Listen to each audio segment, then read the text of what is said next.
Good morning student, welcome to online class. आज हम class 8 को एसएसटी पढ़ाएंगे। एसएसटी का दूसरा चैप्टर का नाम है land, soil and water resources.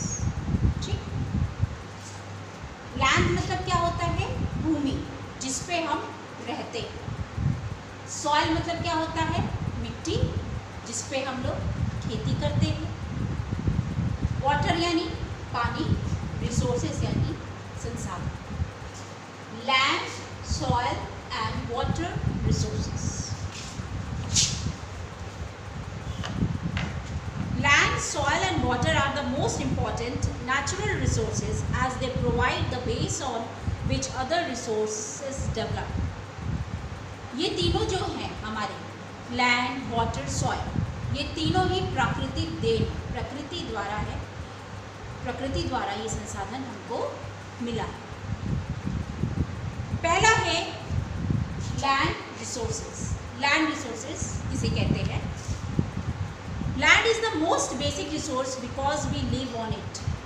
Land हमारे बेसिक रिसोर्स है, यानी कि ज़रूरत की चीज़ है, और क्योंकि हम लोग ज़मीन पे ही रहते हैं।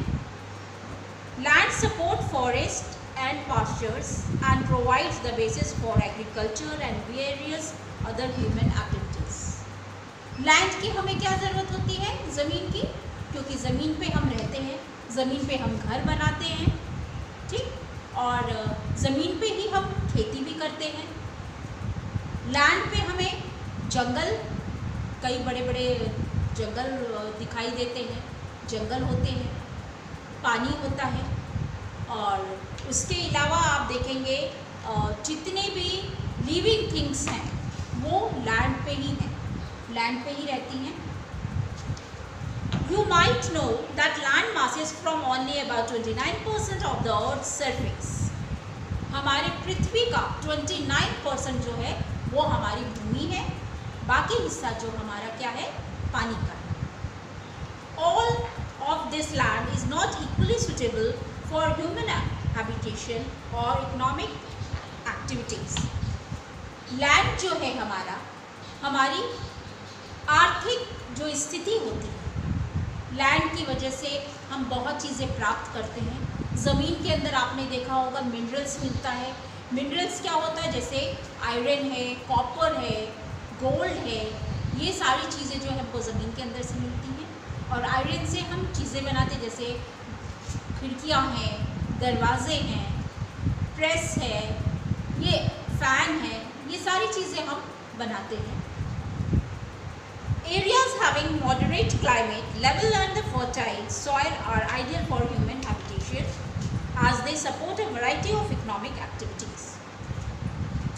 अब लैंड से, भूमि से हमें क्या फ़ायदा मिलता है? पहली बात तो अलग अलग तरह की क्लाइमेट में अलग अलग प्रकार की लैंड होते हैं, अलग अलग तरह से लोग रहते हैं। जैसे आप देखिएगा कि ठंडे प्रदेशों में आप जम्मू कश्मीर वगैरह साइड जाइए, हिमाचल साइड जाइए, तो वहाँ देखेंगे वहाँ पर क्लाइमेट कैसा होता है? ठंडा होता है। तो ठंडा होने की वजह से वहाँ पे लैंड पे उसी तरीके के जानवर भी रहते हैं। वो जानवर जिनके शरीर पे बहुत बाल रहते हैं तो वो ठंडे प्रदेश में रहते हैं। ठंडे प्रदेशों में पॉपुलेशन कम रहता है क्योंकि वहाँ खेती बहुत ज़्यादा नहीं होती है, लेकिन वहाँ पे क्या है? फ्रूट्स हैं, जो सूखे मेवे होते हैं, अखरोट वगैरह है, वो हमारे ठंडे प्रदेशों में प्राप्त होता है। अब आप देखिएगा जहाँ पे हॉट क्लाइमेट है, यानी कि हमारा यूपी है, हरियाणा है, पंजाब है, यहाँ का क्लाइमेट क्या है? गर्म। तो यहाँ पे भी फसलें भी उसी प्रकार से होती हैं।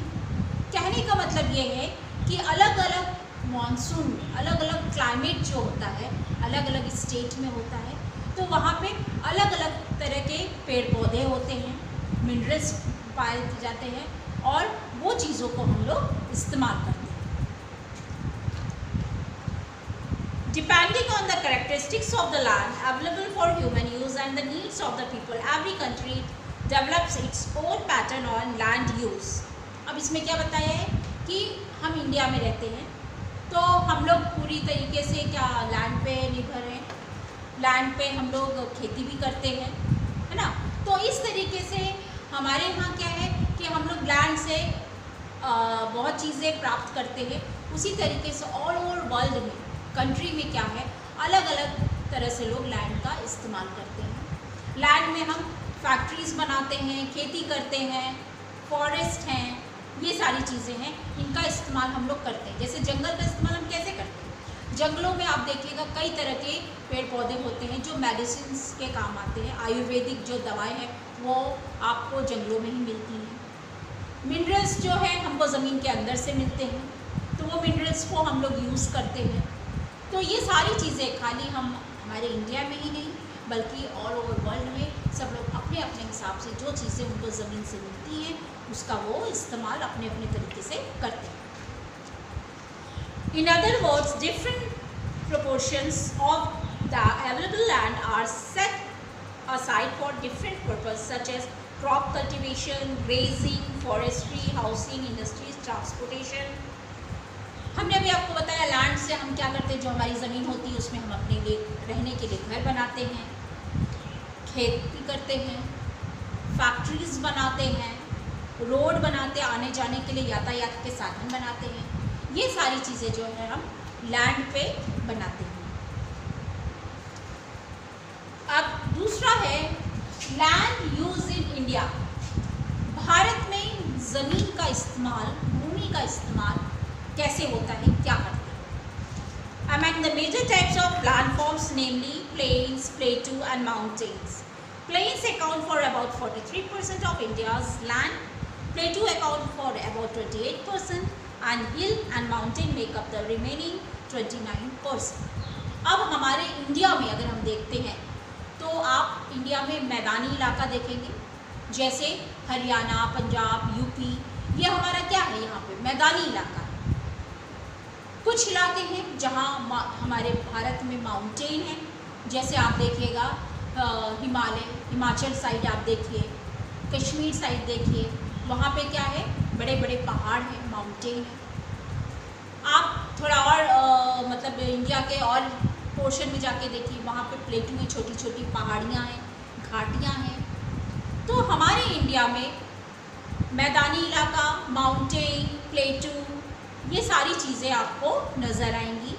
कुछ जगह पे नदियाँ बहती हुई नज़र आएंगी, झरने बहते हुए नज़र आएंगे।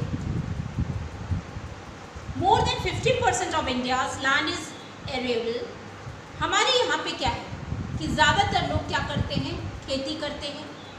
खेती में जो अनाज उगाते हैं, क्रॉप्स उगाते हैं, तो उनको क्या करते हैं, कुछ अपने खाने भर के लिए रख लेते हैं साल भर के लिए, और कुछ जो एक्स्ट्रा होते हैं उसको क्या करते हैं, बेचते हैं, इससे बिजनेस करते हैं। हमारे यहाँ पे क्या है, भारत में जो कच्चा माल निकलता है तो उस कच्चे माल से हम चीज़ें बनाते हैं। जैसे आप हमारे यहाँ रुई की पैदावार सबसे अधिक होती है, तो गुजरात साइड जाके देखिए, वहाँ पे रुई की पैदावार सबसे ज़्यादा होती है। तो वहाँ पे आप देखेंगे फैक्ट्रीज़ जो है वहाँ पे रुई से धागा बनाया जाता है, धागे से कपड़ा बनता है, उस कपड़े को बेचा जाता है, वो बिज़नेस किया जाता है। तो यहाँ पे जहाँ पे जो जो चीज़ें की पैदावार ज़्यादा होती है वहाँ पे उस चीज़ों का इस्तेमाल हम लोग करते हैं।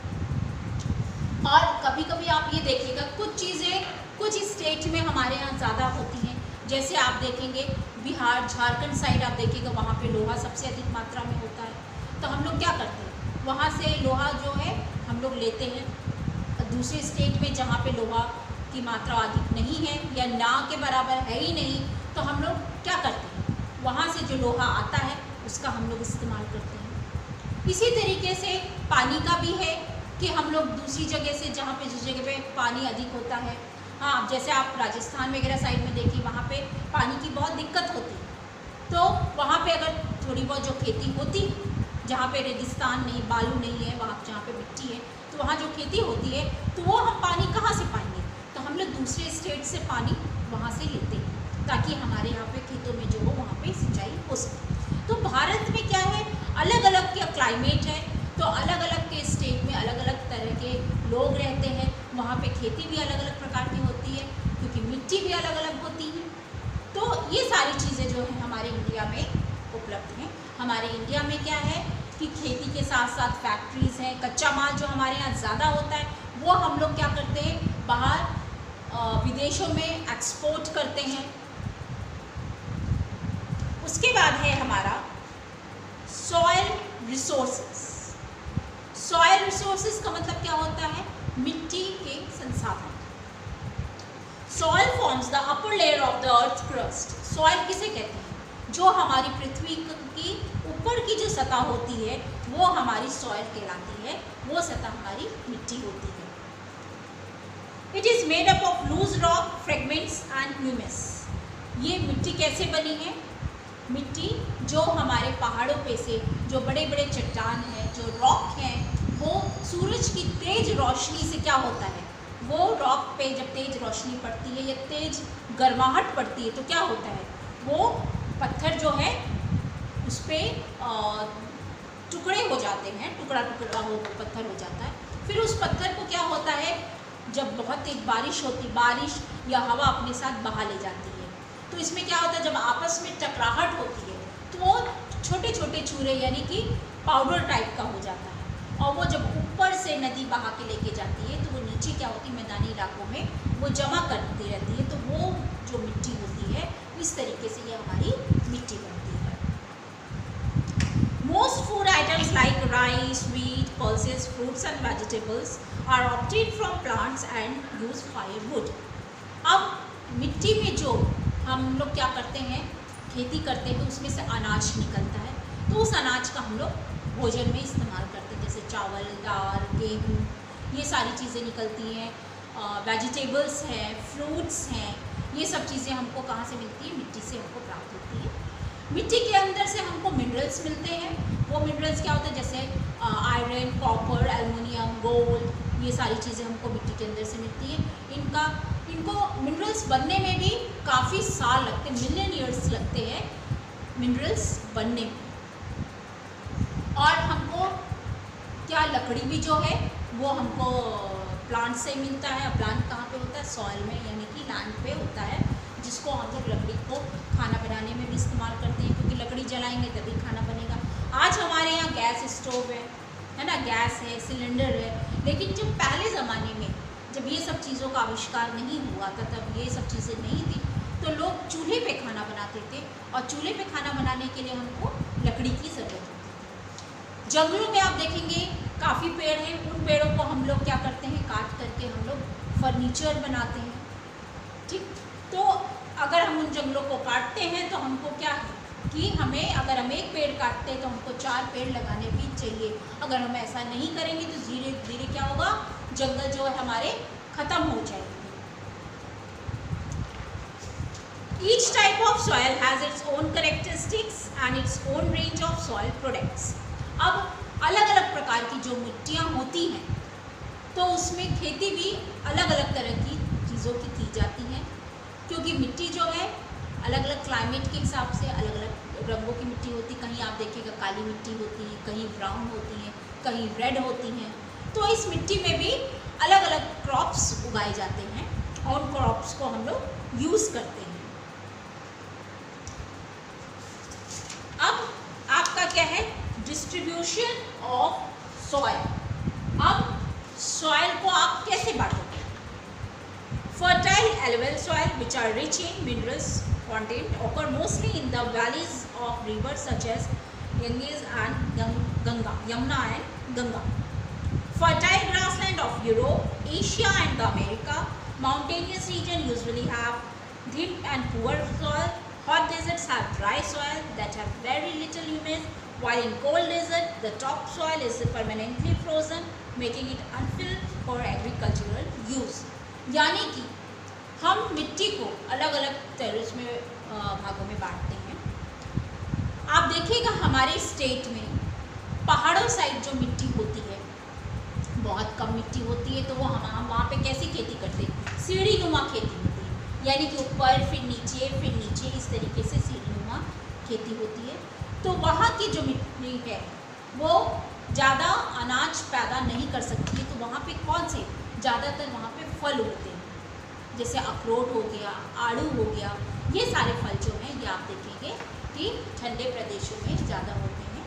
वहाँ पे बर्फ़ भी पड़ती है ज़्यादा, तो इस वजह से वहाँ की मिट्टी पे हम खेती नहीं कर सकते। दूसरा आप देखिएगा हॉट डेजर्ट, यानी कि जो रेगिस्तान, क्या होता है कि रेगिस्तान गर्म होता है, बालू होता है, तो बालू में भी आप खेती नहीं कर सकते, क्योंकि बालू जो है पानी को नहीं पकड़ सकता है, और जब पानी को ही नहीं पकड़ेगा तो पौधा कैसे उसमें उगेगा। तो वहाँ पे ज़्यादातर आप देखिएगा कटीले झाड़ें जो होती हैं, जैसे कैक्टस हो गया, ये सारे पेड़ होते हैं जिसमें पानी की मात्रा कम होती है, मतलब पानी की ज़रूरत उस पेड़ को या कैक्टस को कम होती है, और उनकी जड़ें जो होती हैं काफ़ी अंदर गहराई तक जाती हैं, ताकि ज़मीन के गहराई से उनको पानी मिलता है। उसके बाद आप देखिएगा कि हमारा जो सॉइल है, यमुना नदी और गंगा नदी के किनारे से जो सॉइल आती है वो जो होती बहुत ही उपजाऊ होती है, क्योंकि ये जो मिट्टी होती है ये ऊपर मतलब पहाड़ों से होते हुए नीचे आती है नदी के थ्रू, और इस नदी में क्या होता है कि जो मरे हुए जानवर होते हैं या मरे हुए प्लांट होते हैं अपने साथ सबको बहा करके लेके आती है। तो इसमें क्या होता है, ये बहुत ही उपजाऊ होता है, क्योंकि ये दोनों के मिश्रण से बना हुआ होता है। आप अगर पता लगाना चाहेंगे कि हाँ कैसे, मतलब ये तो आप एक चीज़ देखिएगा, आप एक ग्लास लीजिएगा, उसमें एक ग्लास पानी ले लीजिएगा, ठीक है, उसमें आप क्या करिएगा, कांच वाली ग्लास में लीजिएगा तो वो आपको नज़र आएगा। तो उसमें आपने पानी लिया, फिर उसमें 2 चम्मच आप क्या करेंगे, मिट्टी उसमें डाल देंगे। तो आप मिट्टी डाल करके उसको थोड़ा सा चम्मच से घुमाएंगे तो आप देखिएगा ऊपर जो है घास फूस टाइप का दिखाई देता है, तो उसको हम लोग कहते हैं ह्यूमस। और जो ह्यूमस वाली मिट्टी होती है वो बहुत ही उपजाऊ होती है, क्योंकि सबसे बड़ी बात वो पानी को पकड़ के भी रखती है। बहुत ज़्यादा पानी अगर वैसा रहेगा तो मतलब जैसे चिकनी मिट्टी होगी तो उसमें क्या बहुत ज़्यादा पानी रहेगा तो उसमें भी पौधे नहीं लग सकते। तो ह्यूमस मिट्टी जो होती है, लोग मिट्टी जो होती है वो हमारे लिए बहुत ही इम्पॉर्टेंट होती है। उसमें खेती बहुत अच्छी होती है, पैदावार खेती की बहुत ही अच्छी, मतलब फसलों की पैदावार बहुत अच्छा होता है। और उसके बाद आप देखिएगा कुछ क्ले मिट्टी जो होती है नदी के किनारे आपको नज़र आएगी, या समुद्र के किनारे जो बलुई मिट्टी होती है। तो ये जो क्ले मिट्टी होती है उसमें भी हम खेती नहीं कर सकते, वो सिर्फ खिलौने बनाने के काम आ सकता है, क्योंकि उसमें पानी की मात्रा ज़्यादा होती है, वो मॉइस्चर होता है, तो पानी उसमें बहुत ज़्यादा खिंचा होता है इस वजह से। तो हमें मिट्टी कैसी मिलनी चाहिए, हमको ह्यूमस वाली मिट्टी चाहिए जो बहुत ही उपजाऊ हो। तो यानी कि हमारे इंडिया में अलग अलग स्टेट में अलग अलग क्लाइमेट है, और उस क्लाइमेट के अनुसार वहाँ पे मिट्टी भी अलग प्रकार की पाई जाती है, और वहाँ पे खेती भी उसी हिसाब से होती है।